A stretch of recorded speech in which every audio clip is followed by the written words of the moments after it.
तो एक सवाल हमारे सामने आता है, गालिब ने भी खतूत लिखे, आप लोगों को पढ़ना मौलाना आज़ाद के खतूत पढ़ना है ना। मौलाना आज़ाद के खतूत है, गालिब के खतूत हैं, इकबाल के खतूत हैं, बहुत सारे लोगों ने खतूत लिखे और वो खतूत किताबी शक्ल में शाये हुए।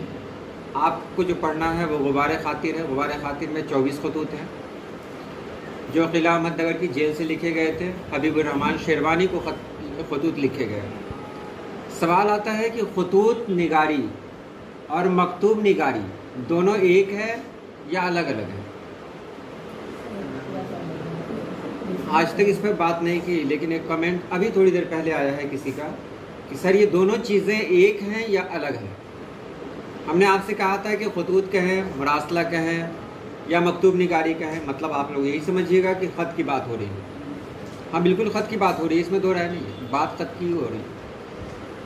तो जब मकतूब और क्या कहते हैं ख़त जब एक ही है तो अलग अलग नाम की क्या ज़रूरत थी। और उर्दू इतनी प्यारी ज़बान है कि अगर अलग नाम दे दिया गया तो उसका मतलब है कुछ। अगर अलग नाम दे दिया गया तो उसका कुछ न कुछ मतलब निकाला गया। इसका क्यों निकाला गया तो आज जान लें आप लोग इसको। खत कहते हैं ज़ाती बातें दूसरों तक पहुंचाना, पर्सनल मैटर है। जैसे हम अपने अब्बू को लिखेंगे, क्या लिखेंगे? खत लिखेंगे।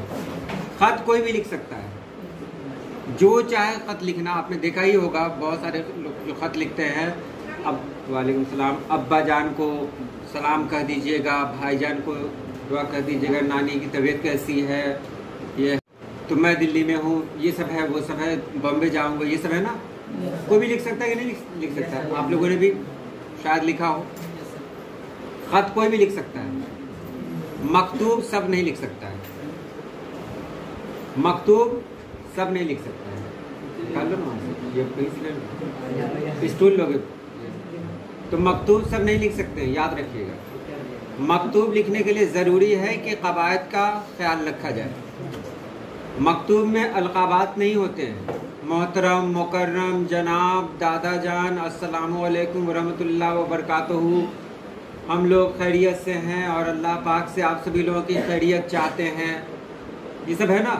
ये सब ख़त हुआ।